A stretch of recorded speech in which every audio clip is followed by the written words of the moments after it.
Tapi terus terang, buat saya dan keluarga, uang itu nomor 6. 1 sampai 5 Pancasila. Jadi perlu Bapak Ibu ketahui, setelah Pancasila, saya langsung mikir uang.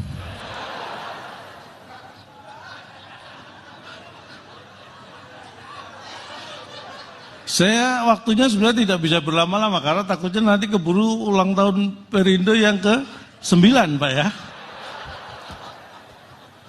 Tapi saya nggak melihat ini ada yang ngasih tanda waktu. Biasanya saya melihat ada panitia yang gini gitu. Ini semua gini, Pak. Tapi nggak masalah, materi saya masih banyak. Materi bahan, joke masih banyak. Kalau materi yang lain kurang, makanya saya hadir di sini.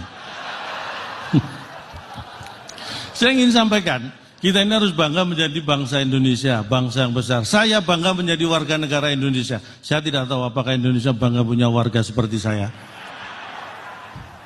Tapi ingin saya sampaikan begini Bapak Ibu, Amerika negara dikuasa yang disebut seperti itu pun ada karena Indonesia.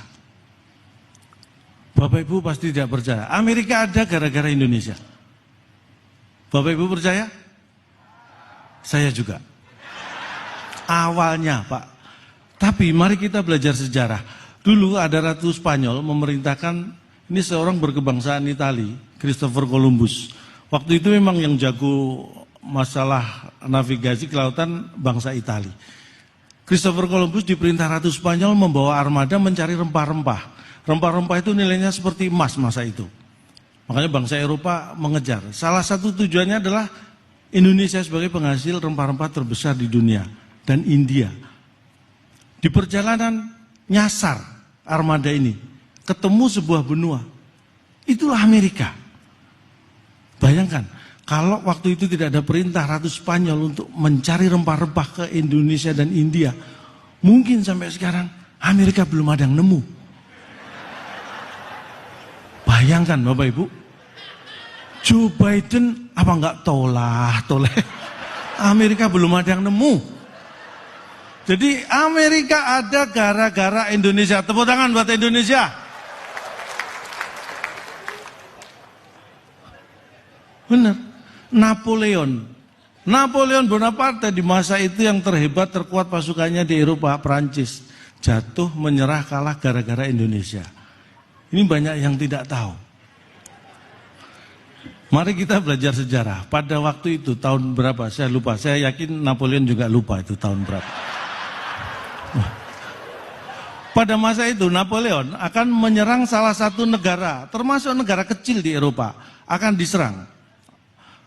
Dalam hitungan di atas kertas, harusnya hitungan berapa hari sudah bisa dikuasai.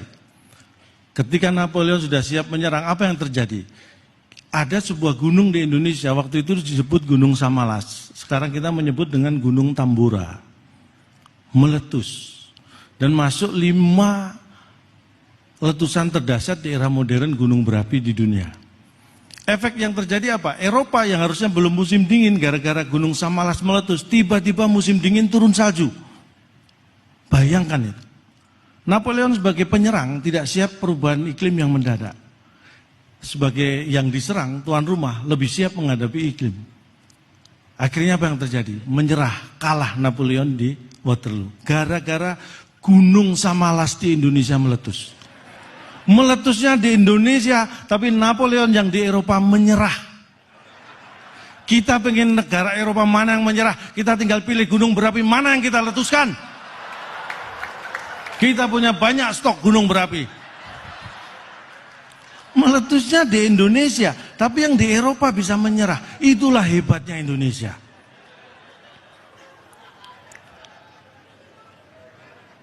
Makanya tidak boleh ada negara yang sombong dengan Indonesia. Tidak boleh ada negara yang sombong. Saya pernah mewakili Indonesia diskusi negara ASEAN. Saya tidak tahu siapa yang kirim, tiba-tiba saya di sana Pak Jokowi. Dipaketkan kayaknya saya. Tapi prinsipnya begitu. Vietnam itu yang negara merdekanya aja sama Indonesia duluan Indonesia Pak. Tapi sempat meremehkan prestasi sepak bola Indonesia. Vietnam.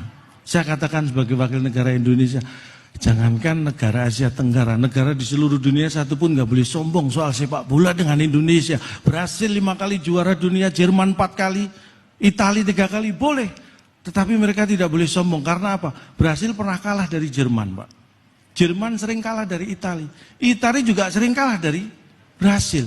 3 negara juara dunia saling mengalahkan pernah. Tapi belum satu pun 3 negara tadi berhasil mengalahkan timnas Indonesia. Siapa yang tidak terkalahkan? Indonesia. Kita pertahankan, jangan pernah mau bertanding dengan mereka. Supaya kita tidak terkalahkan.